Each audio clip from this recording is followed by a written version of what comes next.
I swear to defend the freedom, the law, and the lives of the Terran Republic, no matter the danger, no matter the cost, no matter whether they be but one alone or 1 billion strong. President John Brown said, standing there with his wild dark hair blowing in the gentle breeze as he was sworn in by his predecessor, President Taylor. It was a rainy day in the city of Louisville, the capital city first of Earth, then of an empire which now encompassed 50 systems and 35 worlds, the combined total of which included over 90 billion Terrans and then another 9 billion aliens, including the entire conquered species of what was once the Idiaxa Empire, which totaled 7 billion out of that number. The remaining 2 billion was made up mostly of alien refugees, Kana liberation escapees, former slaves whose failed rebellion was televised across their sector of the galaxy. The last 30 million of the Sacred Dark were the only remnants of their once powerful nomadic species. And then there were others who were drawn to the principles of the Terran Republic's representative government, not to mention the security of the Terran fleet, which had suffered only one significant defeat in the last 40 years, after a small fleet wandered unknowingly into the territory of the Sacred Dark. The spirit of the day was positive. The recent victory over the nomads and their resettlement on the surface of yet undeveloped worlds had eased the fears of mankind that horror was around the corner.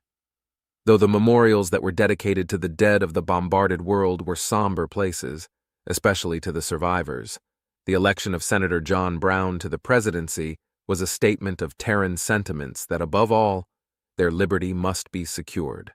A sentiment that was redoubled with the understanding that their other neighbors included 2 slave states, a dictatorial religious theocracy, a military dictatorship, and a slew of border worlds where former soldiers had turned into rampaging mercenaries. We are the one bastion of liberty in the galaxy so far, though who knows about those peoples we have not seen. We must protect ourselves from the external threats our neighbors pose. President Brown thought as he left the ceremony. The rain was just starting to come down, and when the band began to play him off, a Marine attempted to hold an umbrella over his head, only for the president to wave it off. No, a leader doesn't stay dry while his followers are made wet. Call for my car, I have a republic to run. He added, and spent the next few minutes meeting and greeting while he waited for the vehicle to arrive. Most people referred to the Terran Republic as simply the Terran Empire, particularly after the subjugation of the Idiaxa territory. But John refused to ever refer to it except by its official name, and when a reporter approached him to ask, "Now that you're president, how will you ensure that the Terran Empire is secure in the way you promised?" John turned his head away from the reporter and spat on the ground in disgust. "We are a republic first and foremost.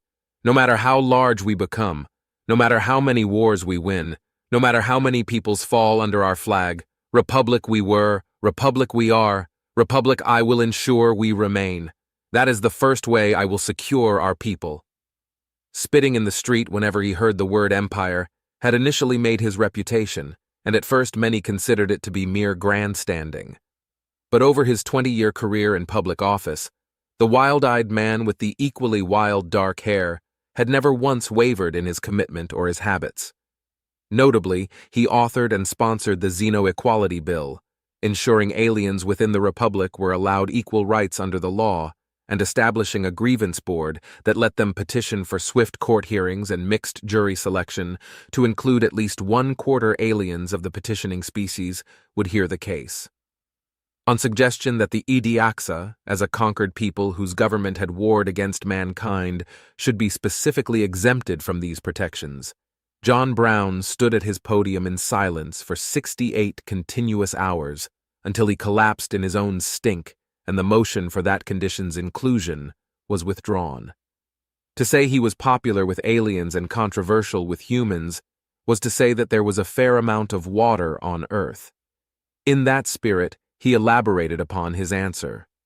"The second way I will secure our people is to ensure that those citizens of ours who travel are accorded proper security against injustice.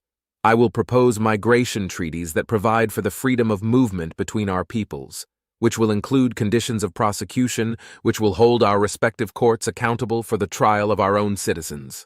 As President Brown's vehicle rolled up to where he stood, and his driver stopped to open the door for him, the president took a slow breath. As he was half in and half out of the vehicle, he added one more thing. And of course, in addition, I have not forgotten our lost people, the ones taken by the Sacred Black. It is true that they may have died in space en route to nowhere, but if they didn't, they will be found and they will be returned home, even if it must come to war to make that happen. With that, the door closed and the car rolled away. Praxa Jean of the Intakana rewatched the interview of the human president again. It was the fourth time watching the human's speech, and it still sent a shiver through the Praxa's body.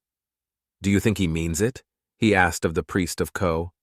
"Who can say what the slave races mean or do not mean, save the gods themselves?" High Priest Laxa Jean replied. "What does it matter, brother? Mean it? Do not mean it? We are the Intakana Imperium. We are bound to the Bavragan mercenaries, the divine Lamra with their dozen fleets, and the Catharian mandate. Even if they find that their lost colonists ended up here, which is unlikely since they are deep, deep in the interior working alongside the Kana slaves to replace those we lost, would they really be daft enough to fight a coalition such as ours?" "They funded the Kana," Praxa Jean replied succinctly and spread open his arms. "What fool would give arms to a slave race? Who can say what they would do?" "Nothing so foolish, not after seeing what we did to the Kana who were captured under arms." Laxa Jean shivered with amusement. "It is but an empty bluster. Remember when the Kana leadership promised to burn our homeworld if we did not let their people go? What happened in the end? They burned only themselves." Praxa Jean hummed in thought. It made sense. "We will be cautious anyway. No transporting any human slaves away from frontier worlds far, far from their borders. Death for any human caught with a communication device, and no sale of humans off their existing worlds." "That should be enough, shouldn't it?" Laxa Jean asked with a twitch of his antennae. "I think so," the Praxa replied as comfort settled in upon his soul. "Two can keep a secret, if both of them are dead."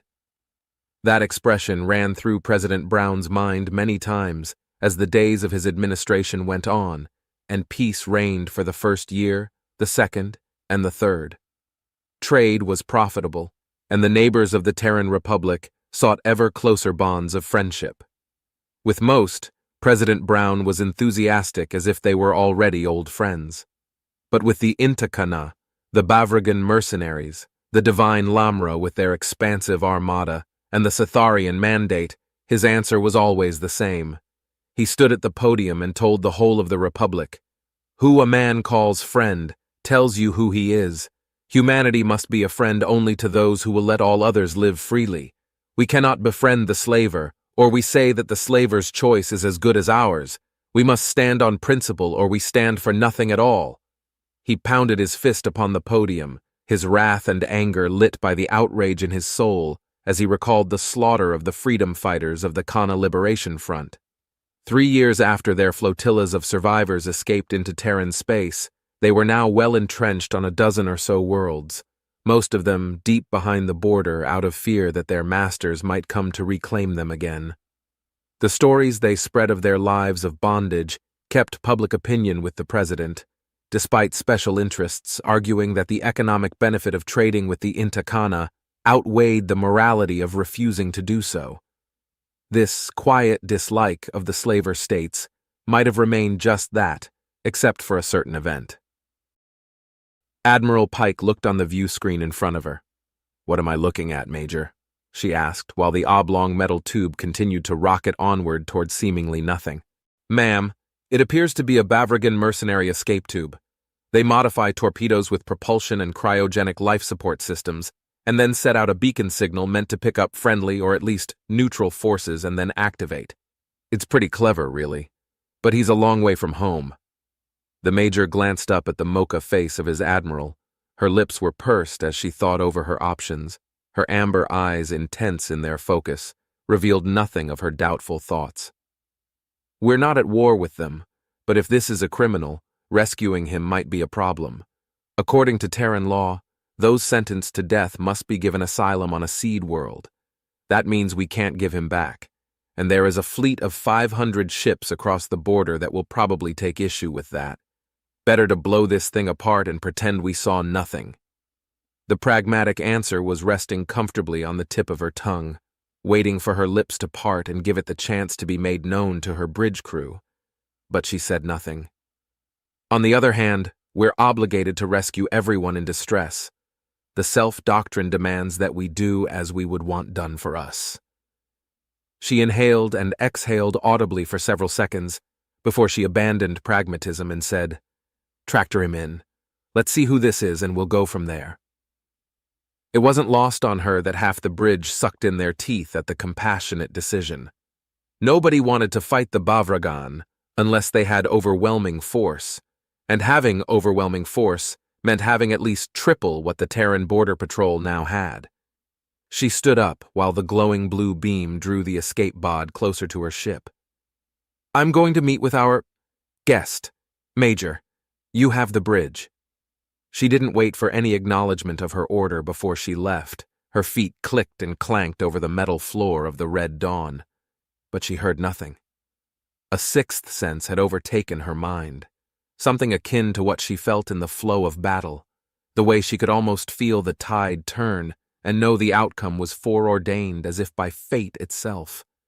The little pod held promise. Who knows what?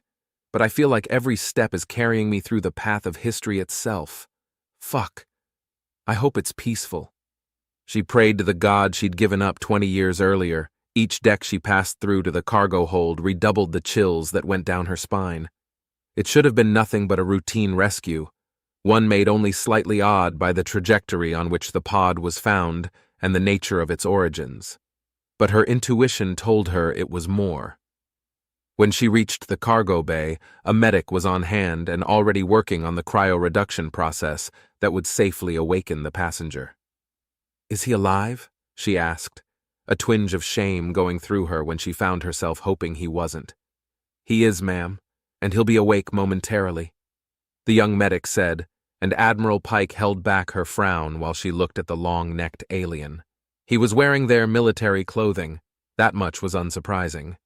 The vast majority of the Bavragan were enrolled in their military forces, which they then regularly leased to various neighboring states to fight in their wars, even when it meant fighting each other.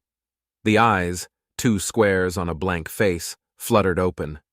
"Welcome to the Terran starship, Red Dawn," Admiral Pike said, and the blank black eyes fluttered again. "Human," he said, and the flaps that lined his body twitched with relief. "I made it. I live. I request political asylum." "Political asylum?" the Admiral asked when she heard the unexpected request. "Yes, I am Captain Lorca Exor, formerly of the Ventress clan, now last of the Ventress clan. My clan is gone, who is not dead, is now among our killers as the fodder ones." His face flaps fluttered in what she vaguely recalled passed for sorrow, and Susan gave him a moment to compose himself before she asked, "Slow down. That's a big ask.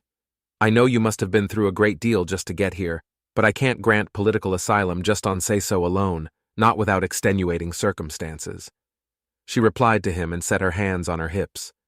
"If I did that, every scrap between your clans would send more people our way." His blank pink face flaps opened and closed a few times in rapid succession while he sat up as the cryoreduction continued. "What if I can offer the Terran government something it desires greatly?" Captain Lorca's voice was definitely alien, but even across species, she could detect the note of opportunism in his tone. "I'm listening," she said with a tentative and doubtful expression to match her equally dubious tone. "I can tell you who has your missing people and where they now live as slaves." The captain's answer was enough to freeze both Susan and the medic in place. "Asylum," the Admiral said, "is granted. Tell me everything." "As you wish, Admiral," he replied and rose slowly to begin the final phase of his escape and the next phase of his life in exile. President John Brown listened intently, his hands folded into a pyramid on his desk as the hollow transmission of Admiral Pike went on. The faint green light was animated as she went on and on, relaying the story told to her by the mercenary she'd rescued. The flotilla learned of the fall of their last stronghold in the stellar north months before their arrival. And instead of fighting a losing war or risking prosecution for the enslavement of Republic citizens, they turned stellar west to the Inta Kana and their satellite states, sold their captives deep behind the border, and now live like the kings and queens of old. Slave prices are very high there since so many of the Kana died in their rebellion, according to the mercenary. They put humans in explosive collars and use them as domestic servants as well as farm or industrial labor. He says they're even considering cloning humans as a new slave species and are considering the genocide of the Kana. Would they really do that? The president asked with a furrowed brow. His blood was racing in his veins as he worked overtime in his head to bottle up his outrage. I don't believe that last part, not with the Terran Republic right on the border. But if we lost a war and were crippled, maybe then? I believe it's something the Inta Kana would plan for. I've had enough dealings with them in my patrols, and you can just feel it in the way they look at you, like they're thinking, how much could I get for you in credits or labor? Admiral Pike shuddered. What are your orders, Mr. President?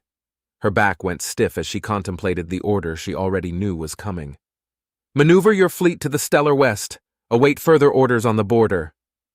He gave the order with the crispness of an experienced commander. Despite having never served in the military, it sounded to her ears like a man used to being followed, and she snapped off a salute before he disconnected the transmission. President Brown hit the button for the subspace communication relay that would connect to every ship in the fleet and every general's personal line. This is President Brown.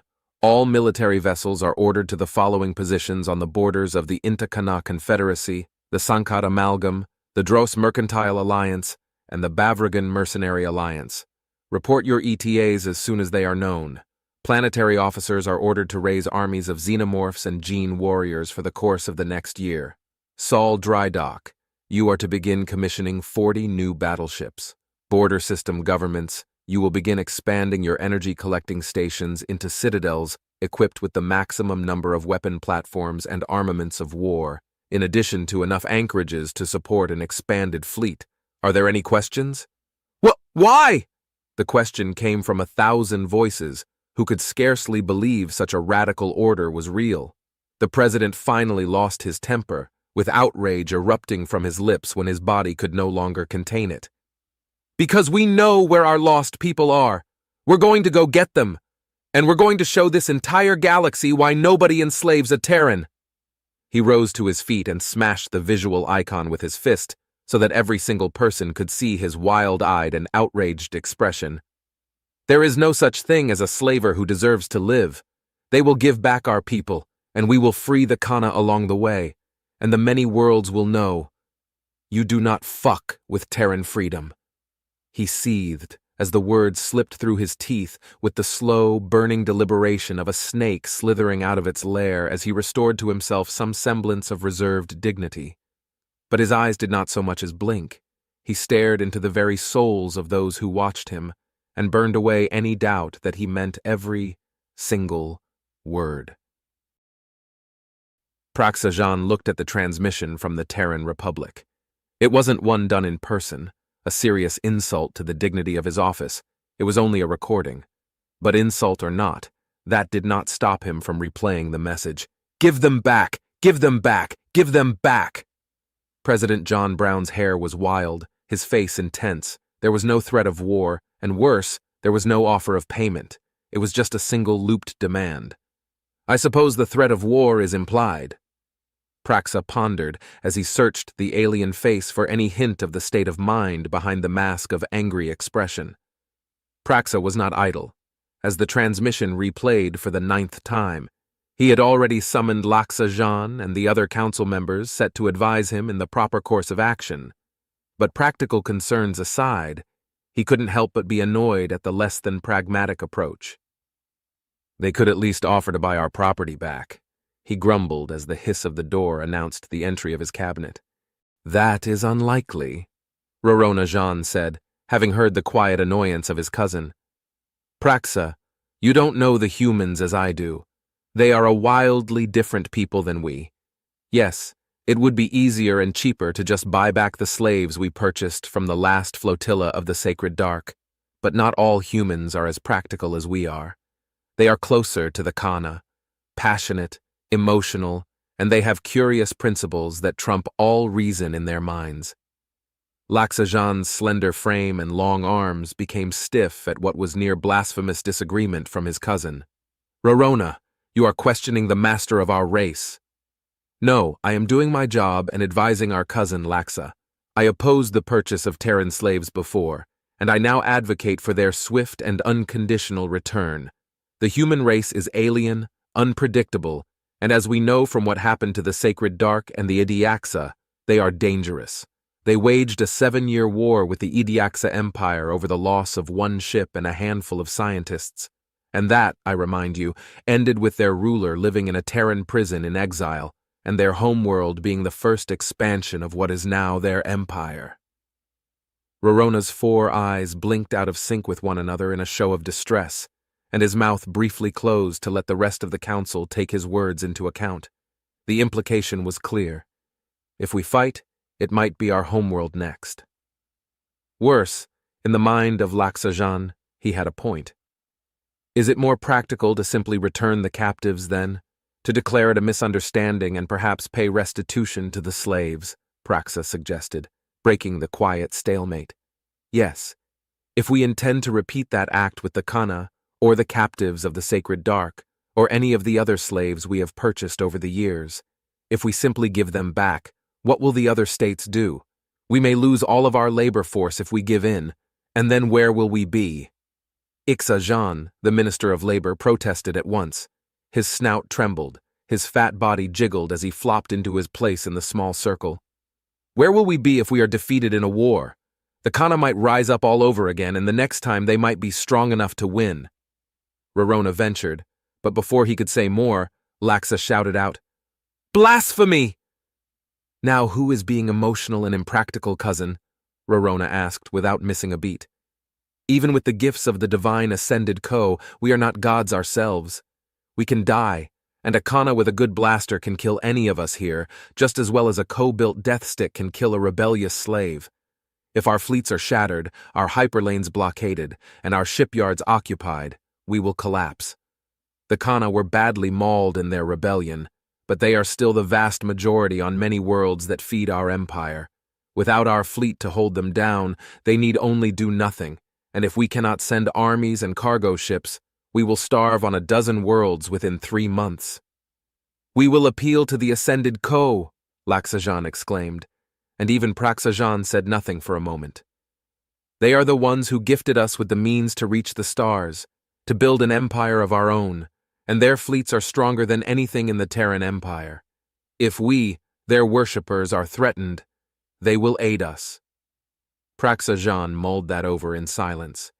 In theory, the Zo were gods who guided the fate of the Intakana Confederacy and gifted them space travel as well as intelligence.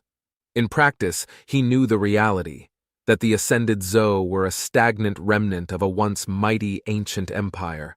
Whatever had occurred to cause their collapse, it traumatized them so much that their society never expanded beyond its current borders again, and relied on overwhelming technological superiority to bully younger races into compliance with their whims. But then, there was that damn fleet. Laxa was right. It far surpasses anything the Terran Empire has, and they have always been willing to aid their worshippers if we make a sufficient offering. That settled it. Between the coalition of the Intakana Confederation and its allies, and the gods of their religion which held the population in stupefied awe, the weight of President John Brown's short message steadily diminished. "Rorona, if the Zo assist us, can we win?" Praxajan inquired. Roronajan was the least faithful of the Confederacy, one of the few who didn't really believe that the Zo were the gods they presented themselves as. Praxa tolerated his cousin's less than faithful view for 3 reasons. The first was that he was a relative. The second was that he kept his blasphemous attitude confined to the small cabinet meetings. And the last was that his hard-nosed, fact-based approach was vital. He could always be relied upon for sound advice. "If they intervene right away?"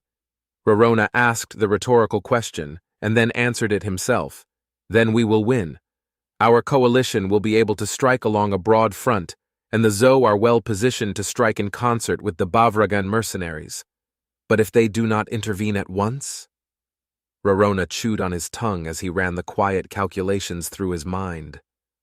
We will almost certainly lose, and if we do not, then victory will destroy us just as badly. We will send an offering at once, and then I will send a reply to the ape president, Praxa said as he settled in on his decision. What will you tell them, cousin? Rorona asked. A faint sense of dread at the possibility of war settled into his gut. President Brown sat at his desk and watched as the translation of the Inta Kana leader's words ran. Their language was complex to the point of insanity, and so it took several minutes for even the simplest of phrases to convert into any Terran tongue. When it did, President Brown's face darkened with rage.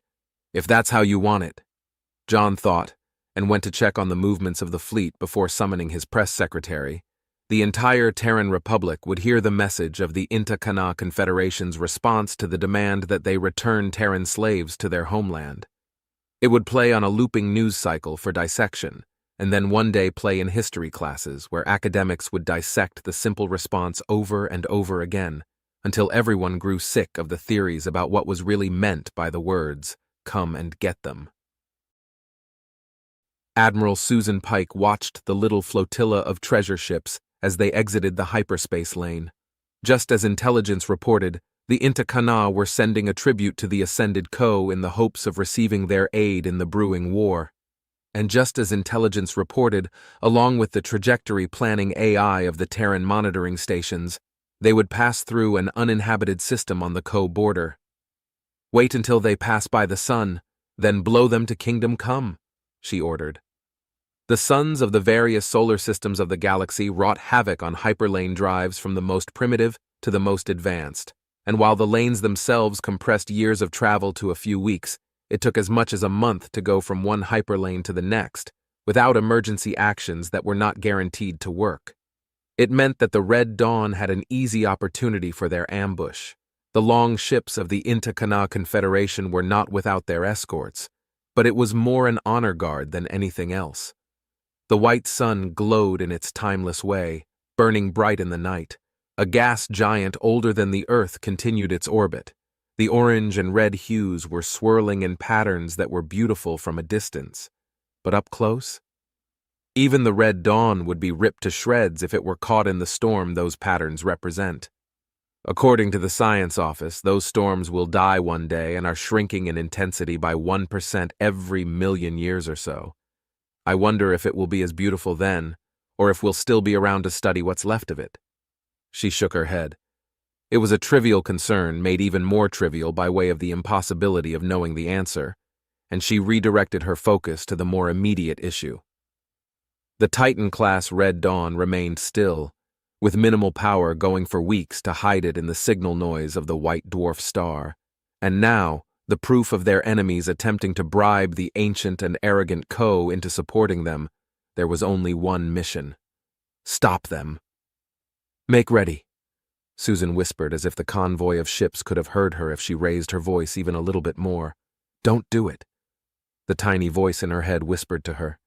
It was one thing to take life during war, to slay soldiers, warriors, those who volunteered or entered into conflict with an awareness of their actions. Even when the odds were stacked against one side or the other, that was just strategy, tactics, and both sides were trying to get the upper hand as soon as possible. But this was not war, and almost none of these were soldiers. Even those who were, they were an honor guard equipped for ceremony and not for combat. It's not war, it's murder, her conscience told her. Begin powering up weapons, minimal power to engines. The Admiral's order was met with a flurry of activity, and in the reflective monitor she could see similar battles being waged across the faces of the Terran crew. Turn back, please, turn back, change your minds, go home, you fools! You're going to spark a war! Just give our people back! She folded her hands behind her back to hide the wringing of her hands as she willed the flotilla to obey her and turn back, to decline to deliver their offering to the Co. They don't know what they're doing! They can't know that billions will die if they continue on! She heard the voice of her human spirit crying out inside her. Sweat that was not there even when engaged in battle against the sacred dark began to form on the black skin of her forehead and drip down, rounding her eye and tracing its way down her cheek. Forward, round the perimeter and hit them as they pass. Don't let them reach the next hyperlane jump point. Lock on their engines, the Admiral said, and felt the motion of the ship beneath her feet. Thanks to the latest upgrades in inertial dampening, she knew that this feeling of lurching forward was an illusion, something created by a career full of familiar expectations when that lurch was the norm. Now it was all in her head, and the youngest officers all insisted they never felt a thing. "You're getting older, Susan," she told herself, and began counting off her breaths as they moved around the border of the sun to find the slow-moving ships of the Inta Kana religious envoy and their honor guard of the living dead with them. "Fire!" she said, and a flurry of beams and torpedoes shot out of the red dawn before the little flotilla could even properly grasp the danger. Their attempt to scramble was too little, too late, and 5 torpedoes hit dead center at the engines. 4 ships exploded. The remainder began to spin out wildly as the crew within tried to recover. The arc beams ripped through the unshielded engines of 2 more vessels, and all their ports went dark as power died. The arc emitter line of weapons was unique in that they didn't destroy in the usual sense. Instead, they overloaded and disrupted systems, to include backup systems. The 2 ships struck had now lost all power, and all backup power, shutting down all life support systems. The Admiral couldn't see or hear it, but she knew what was happening. The crews of both ships would have breath gases for a while at least, but inevitably the mere act of breathing would ensure they ran out of whatever passed for air. They would then exhale themselves to death until they choked in the darkness days later. Beams of plasma and phasers were kinder to 6 more ships, the honor guard of the offering vessels. They raised shields and got in the path of those ships they were meant to protect. The Admiral raised her hand in a slow salute to her deceased enemies as the old ceremonial vessels showed that, beautiful as they were with their flowing lines and gold-inlaid patterns, they were not suitable for modern warfare. Each of them exploded in a burst of fire that died in the dark of space, and the powerful beam weapons of the Titan hit the religious ships, as if the guard vessels had not even been in the way in the first place. Brave. Foolish. But brave. Susan thought as her salute was lowered gradually back to her side. The ships they guarded were granted barely a few seconds more of life, but they became their own little suns just as their guards had a moment before. The last of the ships held on for not 5 minutes more, and then there was nothing. Nothing but the red dawn. The debris they made, and 2 ships of Inta Kana citizens whose agonizing deaths were now inevitable. Admiral Pike's eyes lingered on the floating fear containers that were once sacred envoys.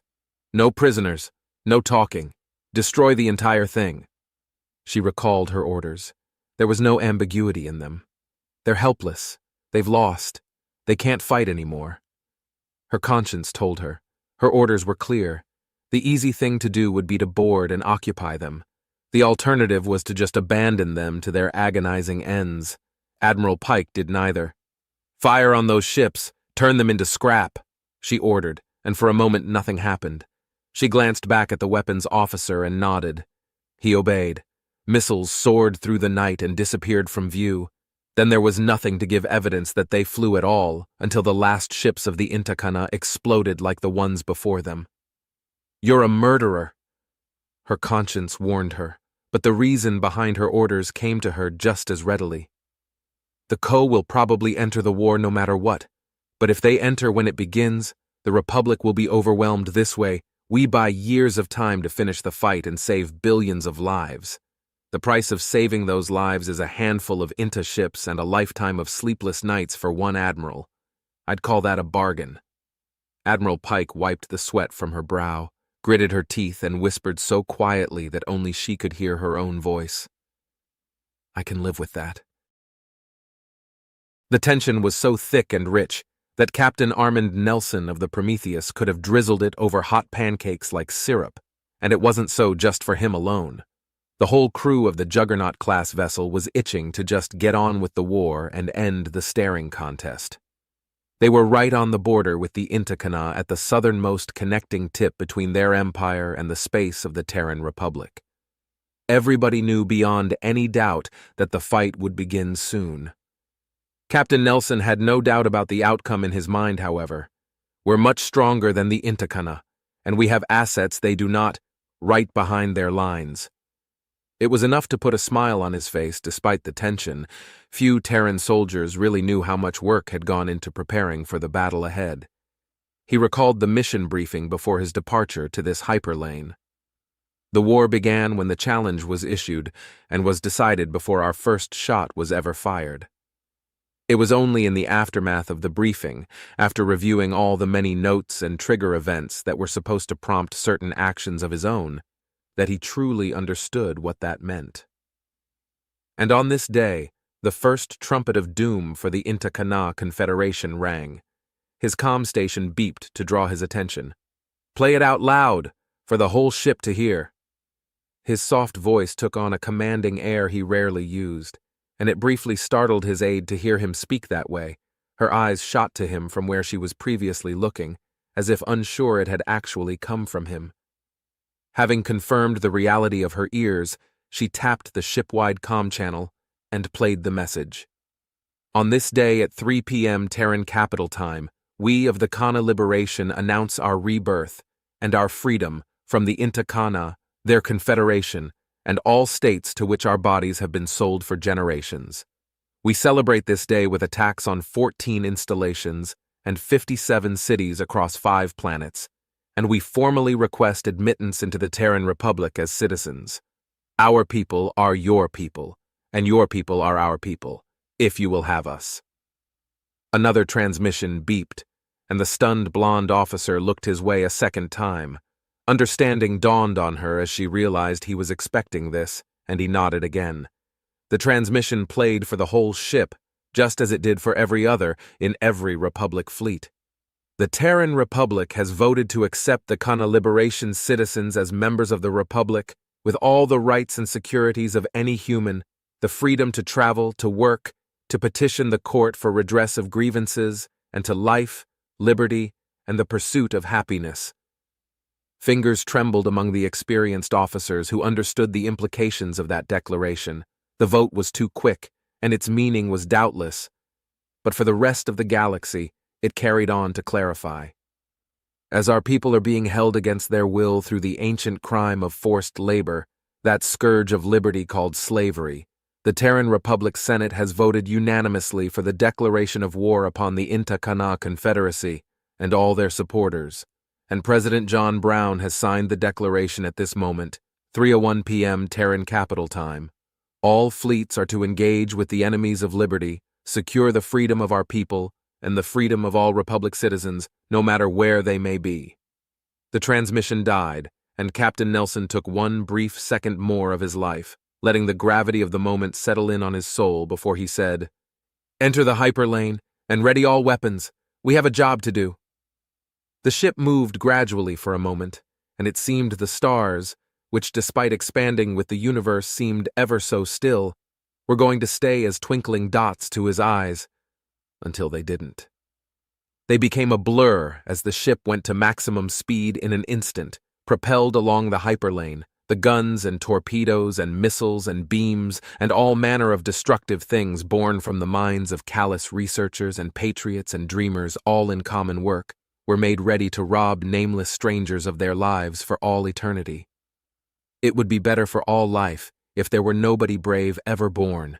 If evil and good were both cowards, nobody would ever take from any other, and everyone would be safe. Or failing that, if only everyone who longed to oppress were a coward, if evil created terror in the heart, then good would triumph every time and easily. But I don't get to have either of those worlds. I'm stuck with this one. On the other side of this lane is the Intakana fleet, the vast majority of their numbers, brave. Do they come in male or female or both? Or something else? Dead gods. I don't even know what they look like, and I'm going to have to slaughter them by the thousands. The captain's thoughts boggled even himself as he steeled his nerves. In a way it was worse than the fight against the sacred dark. Those had been more advanced, even if they were less numerous, against the Intakana, with the Prometheus in the lead and their greatest admiral en route to join him and probably only months away.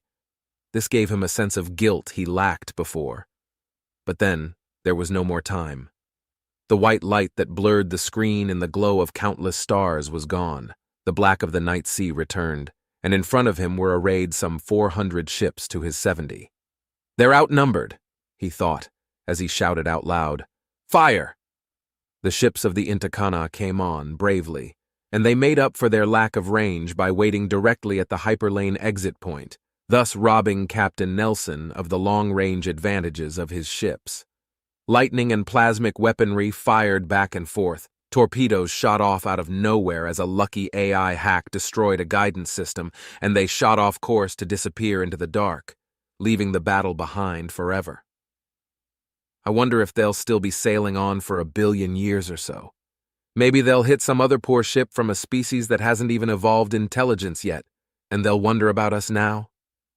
It was a stray, pointless thought that he quickly set aside. The Prometheus was a favorite target.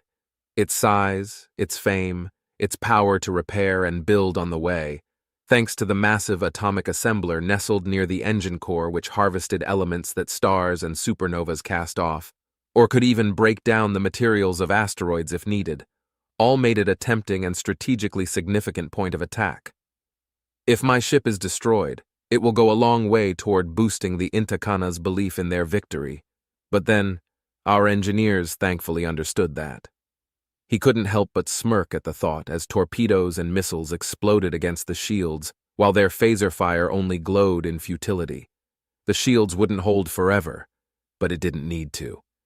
His fleet spread out on the wings and began to batter the outside of the Intakana formations. The goal of the Intakana was clear. Those on the wings were trying to encircle and pound the Terran armada from all sides, while the core was meant to destroy the Juggernaut-class flagship. "Die," the captain said, not of their ships or their lives, but of their hopes, and watched as the encirclement attempt became a death sentence, with the smaller ships of the Intakana exploding in fire as they spread out, weakening the wings instead of strengthening them. The battleships that made up the majority of the fleet began to sail into the gaps like birds of prey, the close-range fire causing even greater damage than it would have at range. Here and there, a battleship joined the Intakana fleet in death, going out in a blaze of glory that diminished his fleet only slightly and costing the Intakana far, far more. From 400 to 300 and 300, down to 150, and down, down, down they went. The death rate spiked as the target-rich environment became target-poor. Poor bastard. He did the best he could. Captain Nelson thought briefly, as he could feel the resolve of his enemy to fight to the very last ship. Even if it bought only 1 day more of repairs for the Terran armada, he would trade the lives of himself and all his crew. Worthy enemy. He offered quiet praise as the explosions of ships became a cascade, and the flagship of the enemy fleet, which somehow survived until the final hour of its armada, came barreling forward. The last command of the opposing admiral was obvious, as all their remaining ships turned fire directly against the Prometheus. Cannons, remaining missiles, torpedoes, and beam weapons finally saw the collapse of his shields. "You glorious bastard," Captain Nelson muttered as the flagship continued forward. The shields were somehow holding, and it took a full minute to realize why. Life support is an expensive thing, energy-wise, even in the ships of the Terran Republic. It was well understood that a fleet was essentially just colonizing space by wrapping metal around it, and life support was the most important feature. From cycling oxygen to disposing of carbon dioxide, it required a lot of energy to keep everybody alive. But what if you didn't have to do that? All that energy for all systems concentrated in only 1 or 2 areas. "That mad bastard has killed his crew," Captain Nelson said in disbelief.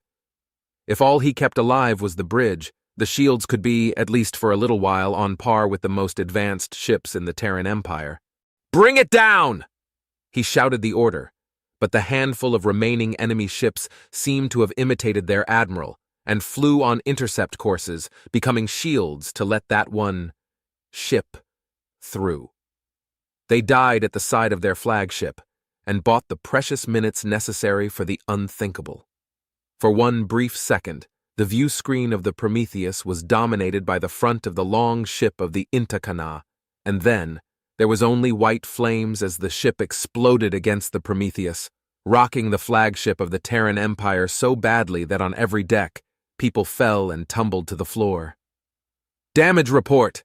Captain Nelson shouted as his crew righted themselves, and after a brief quiet, the answer came. "Forward weapon array incapacitated. Repair bays 1 through 6 are destroyed, and shield system is offline." I wish I knew that one's name. He was on the wrong side, but he was brave, and deserves to be remembered for that, if nothing else. He was as brave as Admiral Yamamoto. Captain Nelson remarked, then added, "Seize their solar collector, and there are 2 small colonies in this system. Signal the transports to begin landing soldiers, occupy these worlds at once. Order the repair ships to get to work, and then gather 20 ships to seize the collectors in the 2 neighboring systems. We'll be moving out within 3 clock days." "Sir, is that really enough time?" his first officer asked, and to the man's surprise, Captain Nelson denied it. "No, it isn't, but this was the majority of their fleet. They were trying to buy time. If we give it to them, they'll just build another. Even if we're damaged, we can still win if we don't have to fight. Admiral Pike will be joining us with reinforcements soon. All we have to do is take down the surrounding undefended systems. We can handle that much while they are forced to scramble. I want their shipyards under Terran control before they can raise another fleet like that one. Don't you?" He raised an eyebrow, and his first officer quietly accepted the question as an obvious truth. The war, such as it was, had begun, and they now had their first victory. 9 Terran ships had paid the ultimate price, with 24 more seriously damaged. Weeks of repair would be needed, and to build 9 more ships in the Sol system would take a full year. To build them on site with the Prometheus would take 4 times that, but in one stroke, the Intakana had lost over 80% of their defense force. The remaining 20% would be scrambling to respond to both the Terran Republic and the Kana Liberation Front. I doubt the rest of the Confederation will be all that eager after the cost of this one battle gets out. The captain pondered, and then felt himself relax, as the defenseless colonies grew larger on his screen when his ship began moving in to support the troop transports that would bring the reality of war to the very homes of the Intakana people. "Cry havoc, and let slip the dogs of war," Admiral Pike shouted as she approached the fleet of the Makatari. It was an open transmission that went out and would definitely reach the whatever passed for the ears of the strangely fungoid species. Though she doubted it would be recognized as the line belonged to a millennia-dead human playwright, it was catchy enough that she favored its use now, and more importantly, it fit her mood. It was the first action she'd seen since the destruction of the flotilla of Intakana ships en route to the ascended Ko, and though the action had kept them out of the war, it continued to prick her conscience. Her one consolation was the promise of real action, and the Makatari were kind enough to offer that gift to her. With 300 ships to her 100, it should have been an act of madness to engage them. But for the woman born in Zambia 47 years earlier, life had been no crystal stair, and adversity had toughened her feet to bear the shards of glass and nails fate had laid in her path of ascension. Now she walked through fire. "Break! That! Line!" she ordered as she set the fleet lock to target the flagship. The Makatari were not as numerous as the Intakana, but their shields were better and their fleet faster. Her plan, her goal, in taking the circuitous path to joining up with Captain Nelson was simple. Force the Makatari to defend their own territory, threaten them and the other Confederation member states to force them to make the impossible choice between defending their homes and winning the war. I wonder if they know they can't win. She pondered the question as the flagship exploded in front of her, and she released her control over the other ship's weapon systems to allow them to individually target their own objectives. The raw intimidation of the instant destruction of their mightiest ship was bound to hurt their morale, and perhaps it clued them in to the futility of resisting the onslaught of the Terran fleet, because unlike what she read of the engagement with Captain Pike and the Intakana, The formation of ships fell apart completely. The squads and even individual ships seemed to be acting of their own accord. Are they undisciplined, or do they just centralize control so much that the loss of their leadership effectively cripples them? She wasn't sure, but whatever the case, the Makatari ships were in chaos. Her vessels began to break down into coordinated squads. Wolf packs of battleships and smaller cruisers soared like raptors, targeting engines with mass fire to batter down the enemy shields and deny them their only other advantage. It was a brief battle, and one she knew was reaching the Matakari homeworld in real time thanks to their knowledge of subspace electron spin code transmission. The Matakari collective consisted of only 9 worlds, 2 of which were in their home system, but they had massive energy needs, and as such had even more solar collectors than the Intakana, which was also the reason they could muster a fleet of the sort they had. At least one such fleet. Some of the ships of the collective had engaged their emergency drives. The white glow on the rear of the little X-shaped ships was a dead giveaway. "Let them go," Susan said into the fleet communication line.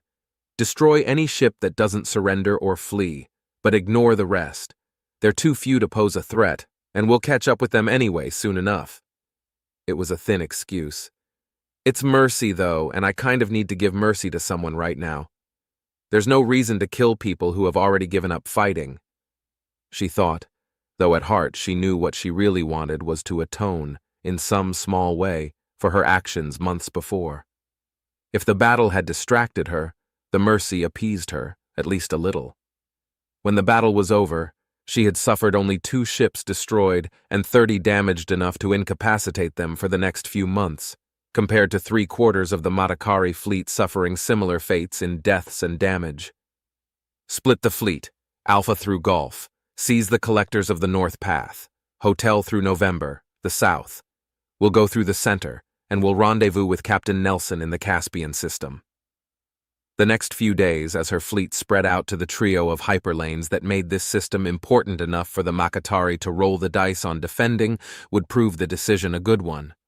After first one jump, then another, and finally a third, all 3 systems fell with barely a shot fired, and that was when the Makatari reached out to Admiral Pike. They had no face in the usual sense, nor spoken language. Rather, they communicated through complex chemical chains that to human noses were a pungent odor, and as such they required a specially built translator to convert scent to sound and sound to scent. "What are your terms?" was the only thing they said, and they said it on a loop while awaiting her reply. Admiral Pike felt that brief moment of ease in her soul that came with the knowledge that a job had been well done. Out of all the 6-member species of the Confederation, the Makatari were the second weakest, but they were the most strategically significant in defeating the strongest. What made them weak was not their fleet or the quality of their ships, but rather they were overly amenable, an easily bullied species once they encountered someone stronger than themselves. It was almost sad. Their fleet fought as well as could be expected, but the moment they became more afraid of us than the Intakana, they were ready to fold. She thought, and it probably hadn't hurt that Terran media and historical dramas showed humans as battle-hungry warriors quite often. It was in her mind for the best, really. With their collapse, the Intakana would be cut off from any reinforcements from the smaller member states. "As long as the Ascended Co do not enter the war, we will win easily," Admiral Pike thought, not for the first time, and not likely for the last time either. She had no doubt of that. They were not the only ancient people whose time in the stars dwarfed humanity by untold millennia, but they were perilously close to the encroaching human empire, and that meant sooner or later words would be traded that would not be friendly. She wanted to keep the Matakari waiting longer, to take more systems before accepting their submission, but that threat on the back burner lingered on in her head, and so as her ship hovered over a yet-to-be-occupied Matakari colony, she answered their calls. "You will surrender your independence to the Terran Empire. Your planets will be occupied by our soldiers, and you will bend your laws to accommodate those of the Empire. This means the use of forced labor will be prohibited, not just of our people, but of any people of any species. If you refuse, After seizing your remaining solar collectors and the systems they occupy, we will begin bombardment of your remaining worlds and hunt down the last of your fleet. Surrender or destruction, one of those will happen, and it will be absolute. You choose which. She then killed the transmission and waited. It did not take long to know their choice.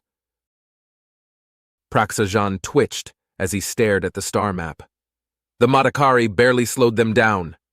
He pounded his hand down on the center of the table, his long arm retracted against his body as he continued to curse the surrendered member of the Confederation. Our fleet suffered the same fate. Roronajan remarked to his cousin.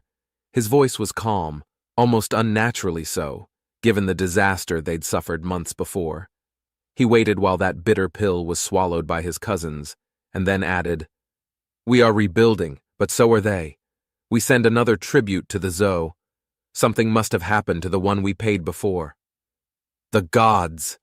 Laxajan corrected him. His body shook with outrage as he spoke. "And it is not a tribute. It is an offering. Do not disrespect the gods." His rage was genuine enough that he was already sweating purple blood, but Rorona was untroubled. Laxa's devout nature was well understood now, though he didn't share it. Call it what you want, but we need their ships and we need them soon. The Madakari falling only compounds our problems, and we don't have the ships or the soldiers to deal with both the Terran Empire and the Kana Liberation Front. Even the human slaves are now up in arms. We're being overrun. He emphasized, the rest of the Confederacy will fall within 4 months unless we get some serious muscle on our side. Praxajan accepted the implied criticism well enough. Stressed and angry as he felt still, the practical Rorona kept him grounded with a focused and precise assessment of the problem. "We will send another offering to our gods, but until they come to our aid, we will also send payment to the Bavragan mercenaries.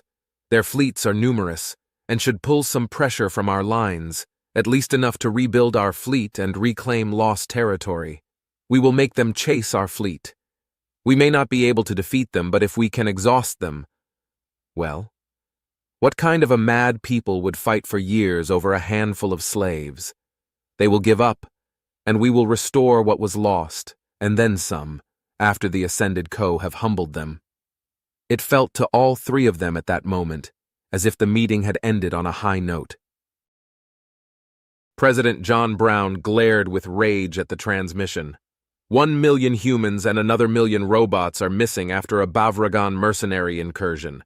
The local militia fleet of 6 battleships which assembled to fend them off was destroyed to the last man. They sent this notification to us. "You should have given in to our demands when they were made, humans. As we told you before, we will always collect payment, if not in credits and resources, then in blood and plunder. 2, we have not forgotten that you played host to the defeated fool. You will pay for that, too. We will always be paid what we are owed. Do not forget that." President Brown's knuckles turned white.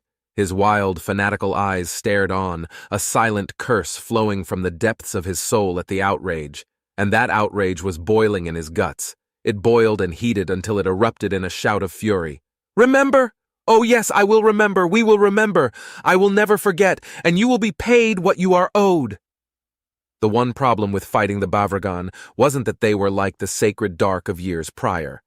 It wasn't even that they were not the crazed religious fanatics, but were instead pragmatic and callous exploiters of opportunity, and so would do whatever was in their interests. No, the problem was their location. Seated on the border of the Terran Republic and the Ascended Co., they lived in a no-man's land. They had amassed a fortune in protection money from various states, and such was their military renown that they drew aspiring pirates from all social corners, even from species that the Republic had yet to identify. To attack their territory was to rile the Ascended Co., and that was something John did not want to do. Still, the war is going well, he thought, and flipped on the TRN, Terran Republic News, to see what they were reporting on. On screen, tens of thousands of people were cheering, crying, screaming with glee, and the target of their affections? The waving figures on parade. The first group of human slaves had made it home, liberated after a ground operation deep inside Intakana space, along with a handful of slaves sent back when the Matakari surrendered. "Thank you, thank you, thank you." The cry of the former captives was shouted until voices were hoarse and tearful reunions were filmed for posterity.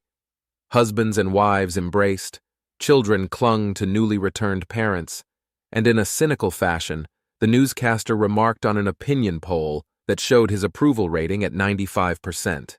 President Brown snorted. "I only serve one term. I don't care what the poll says. I'm just doing my job. What a way to ruin a moment like that."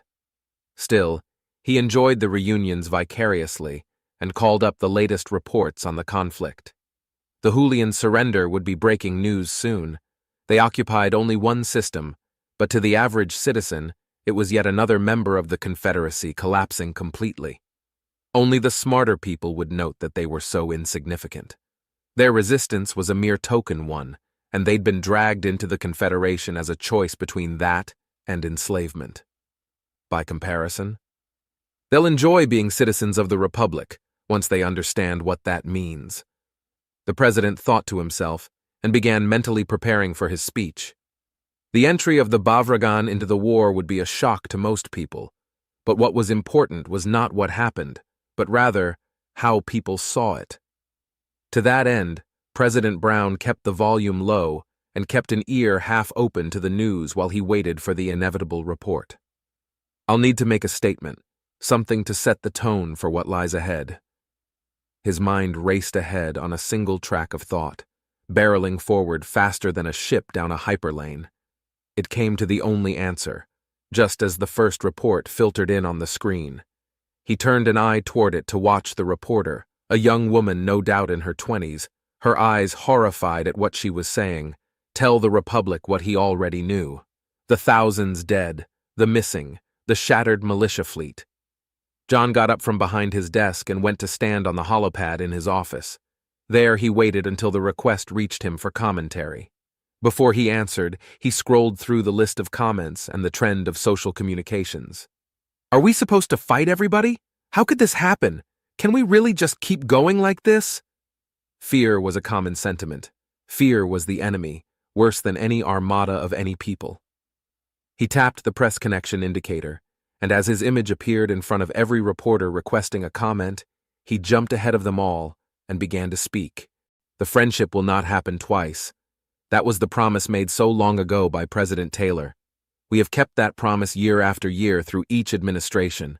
However, we must not forget the lesson that came with it, that contact with those who share not our ways is dangerous beyond words. They come with fire to instill fear in you, to take your children and yourselves as slaves, to destroy everything we value, from our freedoms to our families. Even now, as we welcome the first of our people home, more were taken from us, showing that there is no safety for mankind except in victory, that freedom can only be bought with blood, either ours or those who would take it from us." His rage was on full display, and his fierce, fanatical gaze seemed to lock on every man and woman who looked his way, whether he could see them or not. "We will not be taken from. We will not be crushed. The Republic will spread out to cover every threat to us until there are no threats left.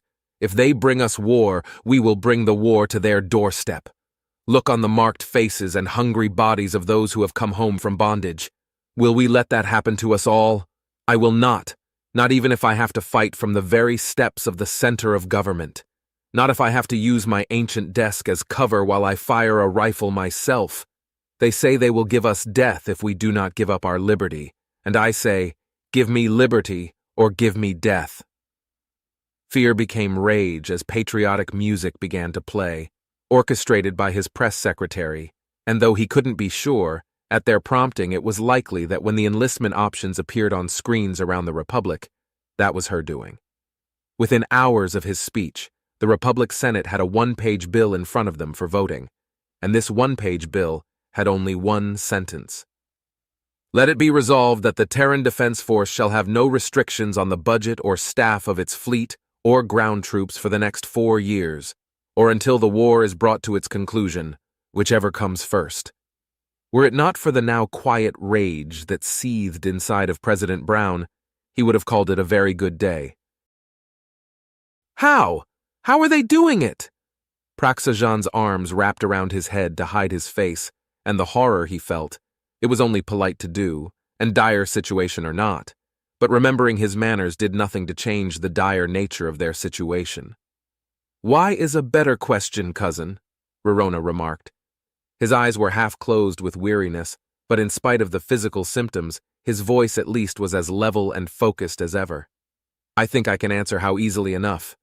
Fine, start with how and then we can get to why, Praxa exclaimed, and for once, with the absence of their highest priest, Rorona could relax and give his answer without fear of interruption. They are using the Kana Liberation Front. Finding the hyperlanes should have taken time, collectively buying us months to raise more defenses, but, as you know, some members of the Kana rebellion managed to flee into the territory of the Terran Republic.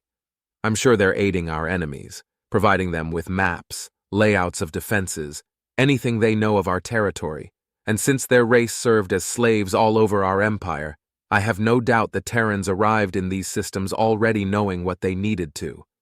We're scrambling to meet them, and we've destroyed a few ships, but cousin, we may need to surrender soon, if for no other reason than the Kana will want their crack at revenge. He reflexively looked at the place usually occupied by their mutual cousin, and it was almost odd to not hear the accusation of blasphemy being hurled his way. But odd or not, it remained a relief. Praxa unwrapped his arms as he forced his expression to one of neutrality. Then, why? Why are they doing that? As I tried to warn you before, Praxa, Rorona said as gently as he could. Cousin or not, he was still their ruler. Humans are often motivated more by principle than practicality. We enslaved their people, and for some reason that makes them very prickly. I admit, it is strange that they aren't enslaving the Kana. Perhaps they will later. But it appears to me that they employ a strange form of belief they call egalitarianism or equality. It makes all people equal under their laws, and they apply that even to species that are not their own. Preposterous. They exterminated the sacred dark, did they not? Not to mention the Idiaxa. Praxa's objection was meant to be a gotcha, but Rorona quickly denied it. No, the Idiaxa was imprisoned, but their people are now citizens. The sacred dark were made to give up their fleet life and now live on Terran Empire worlds.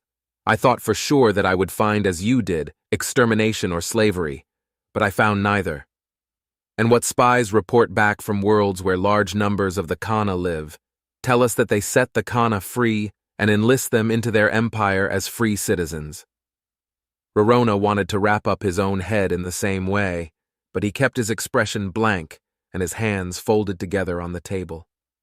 To put it bluntly, cousin, we're not only fighting humans. Battle reports on the ground report the presence of Idiaxa, Sacred Dark, and other minor species in their ranks. Few, but they are present, and they fight well. We are losing more because we have enemies in our own homes than because we have enemies outside of them. Rorona's words were an unthinkable admission, not just in that he acknowledged their steady defeat, but also the blasphemous reason of why they were being overthrown. A minor beep caught Praxa's attention. He tapped the source, and his body shook as he grew giddy. We are not going to lose now, Rorona. The Bavragan have attacked Terran worlds, and the Ko are on the move. If we hold on, they will be forced to retreat, and we can take back all that was lost, crush the Kana again, and then take the fight to the Empire of Man, turn this whole war around, and have so many slaves at our disposal that we will need to cull half their numbers just to make them manageable. This day hasn't ended so badly after all. Praxa said with a delightful air about him that Rorona could not mimic. The gods bless us after all. The House of Jean will rule for 1,000 cycles no matter what the humans try to do. Isn't that marvelous? Praxa's mood underwent a sudden turnaround, but as for Rorona, it did not. He answered only, yes, marvelous. It was the very first lie of his life. Target their atmospheric defenses and clear a landing spot for ground troops. Do it the usual way and keep the casualties as low as possible, Admiral Pike ordered. The usual way involved clearing substantial space outside of cities, occupying all areas where large quantities of food were grown and water was supplied, and then simply cutting supplies of both off from the population until the planetary government capitulated. All attempts at relief were destroyed by bombardment from above, and within a week or two, the planet would either devolve into chaos, infighting, or riots, and eventually surrender. She recalled an expression she learned at the academy. Any civilization, no matter how powerful, is only 9 meals away from collapse. While the Inta Kana seemed able to hold out at least a little bit better than the average human before devolving into violence to feed their offspring, she generally thought, that reflects either their religious devotion or their fear of their own government, or more likely both. But even so, it seems to hold true to within a 3-day period.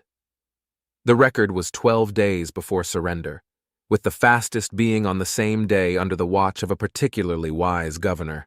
She watched as the explosions detonated over Inta Kana military ground installations with the destruction of atmospheric weaponry. By now, they would have known to remove their personnel and scatter them, most likely into the cities where the fleet rarely struck. But even so, it would cost them many supplies, and more survivors meant more food was needed. The wide ships of the Terran ground forces began to move into position, hovering over at least 100 points on the world, and at a single beep, they began to descend in unison. Whoever is laying out their defenses is at least clever enough. They've started contesting our landings at their farmlands. She thought as the view switched to closer view through the camera of a transport ship. We have to hold or our people starve! The order given by Colonel Saraxalan was swift.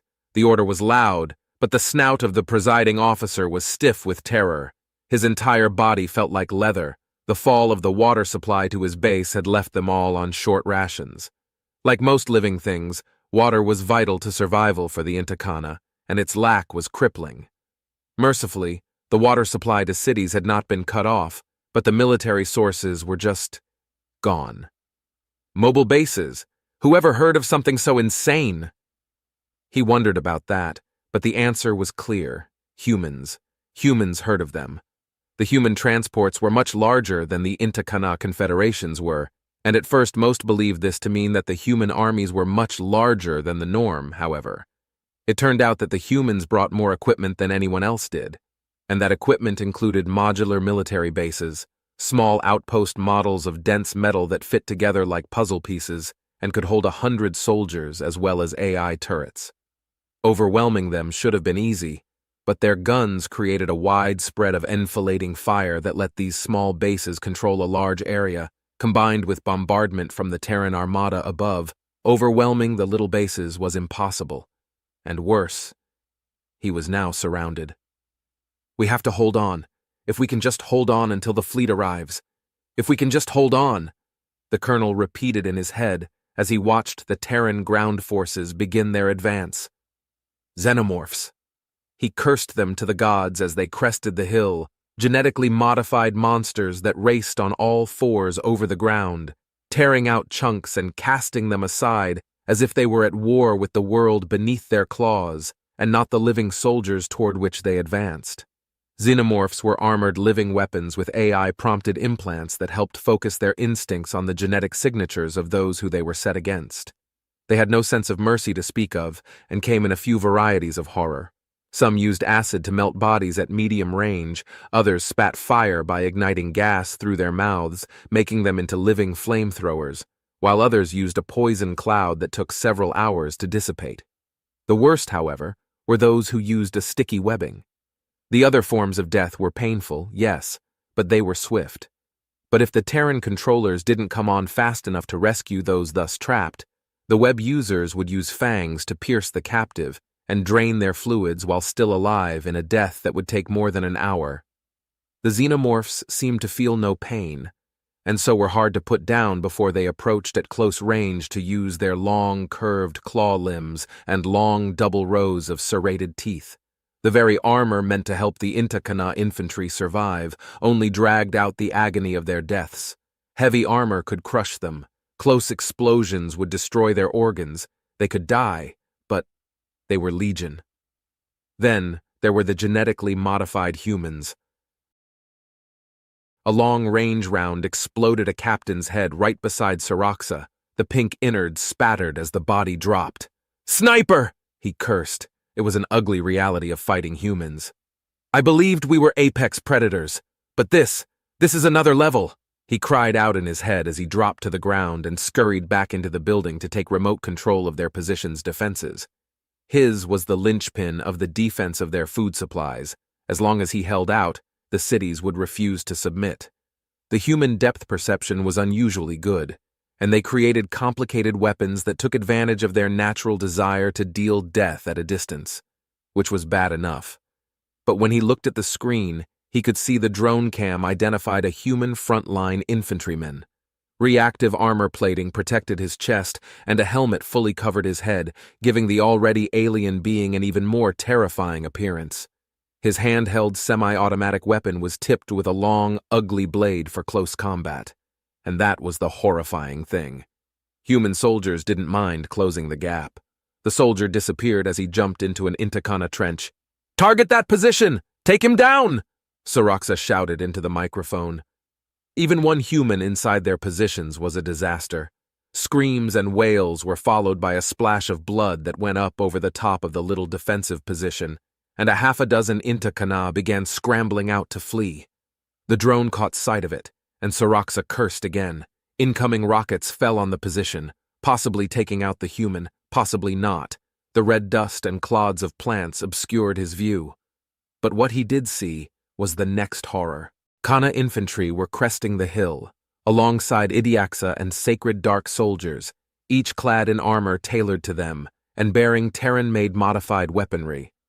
The sound of rockets coming in and being shot down by his little base's automated defenses spoke of the inevitable end. Soraxa could feel it.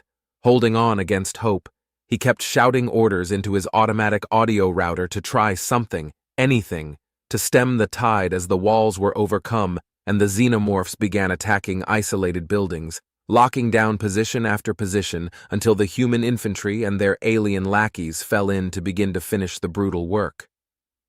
"At least most of us won't be eaten," Soraxa thought as he watched them close in on his position and herald the end of his people as masters of their fates. When he awoke, weeks later, it was to the sight of a white and red-clad human standing over him, speaking into a translator telling him, "Welcome back. It looks like you're going to survive after all. I win my bet." It was the first relief the colonel had felt in months. President John Brown looked at the screen. The ascended co-representative was wreathed in darkness, as was their usual way. Thus far, no technology had been able to properly pierce the darkness to see them up close. Their religion, what he knew of it, held that they were born of black holes, and the closest they came to restoring themselves to their rightful place in the order of the universe was to wreathe themselves in an all-consuming darkness that even light could not illuminate. Humanity will pull back. The transmission was garbled, sounding much like a radio wave recording of nuclear tests. "Humanity will not pull back," John declared and leaned forward over his desk toward the transmitted black space. "Humanity will pull back, or the Ascended Co. will kill you by the billions." The blackness declared, "We will bless your lives with death and teach you to humble yourselves before the birthers of the galaxy." "We refuse," President Brown said, his eyes staring deep into the dark, willing it to part to reveal the source of the voice. "They have taken our people's freedom. They aided in taking our lives. We will not give in, not to them, not to their allies, and not to you." "You will regret your choice," the black said. "Not as much as you will. It doesn't matter how strong you are, we are set upon a path we will not turn back from. We will never give in. Not until every slave is free. Not until every enemy of mankind has been broken on the shores of our will. We will fight to the bitter end, and it does not matter if you are stronger, the bigger you are, the harder you will fall." John's slender jaw was set like stone in his unwavering defiance, and the co-representative, wherever it was within the black, seemed to hesitate. "You will lose billions," he warned. "They will die free, and to set free millions in the process. That's a worthy cause to die for, far better than most could ever be. Do what you want, and see if you can live with the consequences as well as we can," John retorted. No one has ever stood against a co-armada and won, the speaker replied. Yet, John answered, and killed the transmission. Praxa Jean was practically dancing with glee as he watched the screen. The Ascended Co were bombarding a Terran world, and casualty estimates were coming in from Rorona Jean's department that put human deaths in the hundreds of millions. When Rorona entered the room, he didn't hesitate. "They did it! The Ascended Co have invaded the Terran Empire!" he shouted with delight. But his cousin did not, for reasons not readily clear, share his joy. Rorona approached the table and sat down, his drooping snout swaying a little and his long, thin arms folding together on the table in front of himself. "Didn't you hear me?" Praxa shouted with delight, a lot louder this time as he repeated himself about the invasion. "I know, cousin," Rorona replied. His voice, far from exuberant, was more stressed than ever. "Then why aren't you celebrating? The humans can't possibly win. They're at war with gods. What can they hope to do but die?" Praxa cried out, almost desperately trying to pull joy out of his dour cousin's strained soul. "Computer," Rorona called out to their AI system, "bring up the recent transmissions that have gone up across the Terran Empire." The screen transitioned away from the sight of the Ascended Co Armada and to a public streaming service. "Buy war bonds! Build the ships that will save us all! Every purchase is an investment in our future. And if you have no credits, join the service. Take up the rifle, cannon, and ship and fight in every breach to keep back the nightmare. Will you stand between your homes and this?" The screen transitioned between the Terran Armada and the decimated world that was decimated a week earlier. "So?" Praxa asked. "So they aren't pulling back?" Rorona said, "They've continued to capture our systems. We've lost 2 more allies since that transmission, and 2 more worlds of our own. The Kana keep growing stronger too. Our entire plan hinged on the idea that against the overwhelming might of the Ascended Co, humans would give way. But they're not. I'm sure our cousin sacrificed his life to the Co to get their aid, but it isn't enough." Rorona finally let some emotion into his voice and shouted at the ruler of their empire. Praxa stepped back in shock at Rorona's words. "We have no fleet left. Just a handful of frigates and cruisers that are barely enough to handle pirates, let alone an entire Terran armada. The Co no longer matter. They came too late, and the humans aren't drawing back from us. I fear we have to surrender. If we do so now, we can get some good terms. We can gain protection against retribution from the Kana. We can save hundreds of millions of lives." "No!" Praxa shouted in horror. His entire body froze as if trapped in ice. It was unthinkable. But Rorona wasn't done. "They already hold billions of our people effectively hostage, and they've restrained themselves from slaughtering our cities. Strange as it sounds, it seems they've even treated our wounded. I don't know what to make of it. They crush our armies, and then heal the wounded afterward and let our captives go to live lives as civilians. Whatever the reason, I think it means we can get good terms. But if we don't yield, we have nothing left to fight with." Rorona let his hands fall from off the table to hang at his side. Praxa balled his hands into fists. "We will fight to the death. I don't care if we have to fight until the very last one of our people is in the grave. We will hold on until the humans surrender to the Co. Then we will reclaim our empire, slaughter the Kana until they are 1/100th of their current numbers, claim the human captives of the gods as slaves to replace the lost lives, and then dominate the rest of our treasonous allies in the same way. Our empire will rule as it was always meant to. No more compromise, and the Terrans will be remembered for their hubris in the face of divinity," Praxa Jean declared, and waited for his cousin to bow to his will as he always did. Rorona bowed his head. "Do you remember when we were young, cousin, and the question of which of us should rule between the 3 of us, and you offered to pit 100 of your supporters against 100 of mine?" "I do. You gave in to my will instead." Praxa replied, "And you have been faithful to me ever since." "Yes, but you never asked me why I gave in, so would you do me the honor of asking me why now?" Rorona replied. Praxa tilted his head a little. "Very well, I don't see the relevance, but why?" Because you wanted it more than I, and I wasn't willing to let my mate get hurt by your ambition.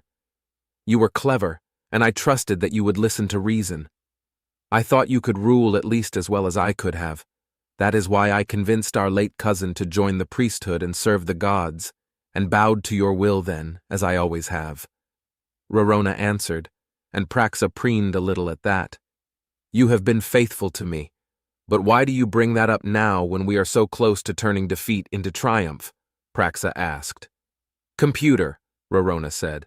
Playback transmission X24601, X42, X3.14, X001, and X69 in multi-screen mode. The videos blinked to life all at once. There was an obviously smuggled spy video showing no fewer than 20 battleships in various stages of production. There were 6 more being built on each of the following images, and then in the last screen, a projected path of the 3 Terran armadas that were closing in on the interior planets of what was left of the Inta Kana Empire. These, cousin, have changed my mind about everything, and I am sorry, Rorona said in a quiet, reasoned voice. Praxa barely had time to comprehend those words while he watched the videos play before his eyes. When he did, and turned his eyes toward his cousin, he saw that Rorona was no longer seated. He was standing, and he was holding a weapon in his hand. The shot was like thunder, and Praxa didn't feel the pain for several seconds. He tried to move his limp snout to ask why, but already his strength was fleeing him, and his body was falling forward to die on the table from which he'd ruled his empire and run it into the ground. You're probably wondering why, cousin, so as a parting gift I will tell you, Rorona said as he approached the limp and dying body. As long as you ruled, President Brown would not have accepted any offer of peace. He is a fanatic on par with any of our priests. But if you are dead, I can negotiate an end, a surrender that will spare our people slaughter and suffering. We may lose our empire, but if studying our enemy has shown me anything, it is that defeat is sometimes more prosperous than victory. I will surrender, and I will do as the Kaksak did, offering myself as you never would have, if that will satisfy them. But if nothing else, I will ensure we continue even without you. Praxa Jean wanted to shout, to rage, to scream, to attack the traitor. But he couldn't move. He couldn't move, and soon he couldn't even feel his wound. His eyes went hollow, and the last thing he saw was Rorona reaching for the chair in which the masters of the Empire had sat for centuries. The last thing he felt was the floor, as his body was dumped out of the way to let his cousin take his place. Then there was nothing. Not ever again. Rorona spared a pitying look at his cousin, and then said, Open a diplomatic channel to the Terran Republic, and connect to the entire Empire and military back channels on standby, public and secret nets. The computer obeyed, beeping as the connections began to link 1 by 1 and 10 by 10, leaving Rorona only a moment to think of what to say. It wasn't necessary, though. He knew what he had to do, and that was enough. Rorona Jean stood in front of the video monitor that would transmit his image and his words out to the whole of his empire, even the worlds that were currently occupied, if the Terran Empire didn't jam the signal. Though whether they'd done that or not, he was unsure. Emperor Praxa Jean is dead. He has taken his own life as a way to take responsibility for his failure to secure the Inta Kana Confederation's safety and future. With the death of our cousin, the ascended priesthood has no head, as Praxa did not appoint one before his ending. As such, I, Rorona Jean, ascend into the place of both of my cousins. I accept full responsibility for the war my cousin provoked, and am offering terms of surrender to the Terran Republic at this very hour. We have fought hard. For all the folly that led us to this place, no one will say that the Inta Kana were cowards in the final hour. As we fought with courage in war, let us now apply that courage to our future peace. I have never said so many lies in all my life put together as I've spoken in the last hour. Rorona thought with a faint sense of disgust in his gut. The only true thing in the hour-long speech was that the Inta Kana had fought with courage. I wonder if the humans could bear losing so many ships without making peace. It was an idle curiosity, but one thing he knew for sure was that their current president would tolerate it. His wild, fanatical drive made deception impossible, and it was that, far more than any military defeat, that convinced Rorona that the war's outcome was a foregone conclusion. How do you defeat someone for whom there are no unacceptable losses? He had no idea, but it convinced him of something else. Humans are insanely dangerous. They are a force of nature as implacable as gravity itself. The human slave rebellions had taken far less time to begin than the Khana, and the human slaves had taken brutality on their masters to a level never imagined possible. Worse, they were a third again as strong as Inta Khana, even without genetic modifications. Even if we won, we would just change the war from being far out in space to being in our own homes and cities as human slaves came within knife reach. In his nightmares, that thought came to pass, and if it had, the outcome was little in doubt. We would be extinct. We would be the first species to go extinct because of victory. Out of all the lies he told to the Inta Khana, there was one he told with a deeper purpose. He wanted the population anxious, thinking about the end of the war, to make their resistance crumble early. If he'd told them that the Terran president had already accepted the terms he offered, they might have been shocked, or thought it a trick, or started wondering about the conditions under which Praxa had died. Not that investigation would find anything. The body was already modified to reflect a self-inflicted wound, and within a few hours, his final message would confirm the truth. He doubted anyone would be much interested in looking into the matter, not when he made both a convenient scapegoat and a convenient martyr, bearing the blame in their place as well as being redeemed by his sacrifice at the end. The story had all the elements Rorona could have asked for in a cover story. In the distant future, after I'm dead, people will ask questions, look for evidence, offer speculation, and who can say? Maybe they'll even figure out the truth. But with this one death, I have saved us all.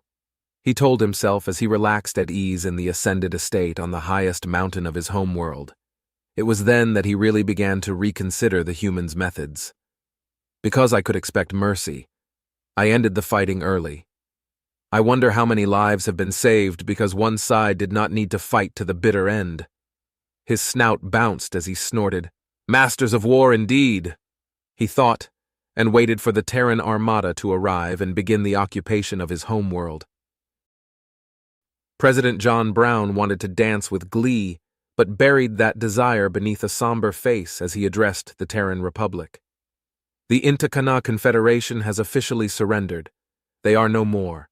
Our fleets have split into groups to occupy their final worlds, and we will station 500,000 soldiers on each to ensure a peaceful transition into a new order of peace and democracy throughout their sectors. The terms of peace are available on the wider net, but here are the highlights. All Terran slaves are released with compensation for work performed while captives.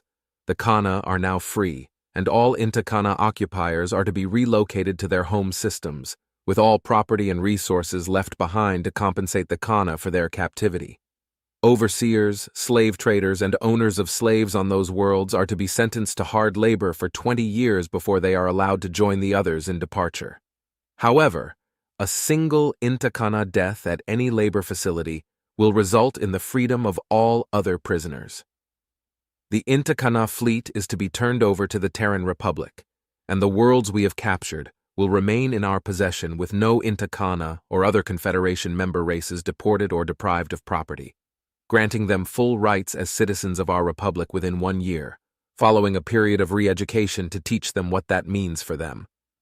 The Khana are prohibited any off-world retaliation, and all slaving companies are to be broken up and set to compensating their former victims and arranging for the reunification of the broken-up families from around what was Confederation space. The remaining unoccupied Inta Khana will be turned into a protectorate state, pending a plan of broader integration into the Terran Republic. There were other points as well, but they were trivial, and already broadcasts showed the former Terran slaves being moved onto transports bound for the Terran Republic. Rorona either moves with uncommon speed, or he had this in mind before the proposal. It really makes me wonder if he had anything to do with Praxajan's suicide. It was an idle thought in the aftermath of his address, and far too irrelevant for him to spend much time on it. Even with the end of the war in the West, there was another problem. A transmission came in telling him exactly what that problem was too. Planet Exer has fallen to a co-invasion. John felt more of his hair turn white. Before checking the details of the message, he cycled over to the fleet construction report. Another 3 months, he mumbled, but then went over to the recruitment report for the infantry. On 20 worlds, the numbers were tremendous, and some of those worlds were not too far away from the victorious fleets of the Western space. The order was obvious. Transmit orders to all fleets. Those not engaged in direct occupation are to return to our space, link up with ground forces at designated assembly systems, and chase the invaders off. He then sent a funding request to the Senate to allocate resources from the occupied Confederation worlds to the building of yet more battleships. No sooner than he'd sent that order than another message came in from the Ascended Co. Submit to us. You have lost the fight. They sent one of those every single time they occupied a world, and they'd captured 9 worlds already. John usually ignored them, but this time he chose to respond. He hit the response icon and shouted, "I have not yet begun to fight," and then he killed the link again.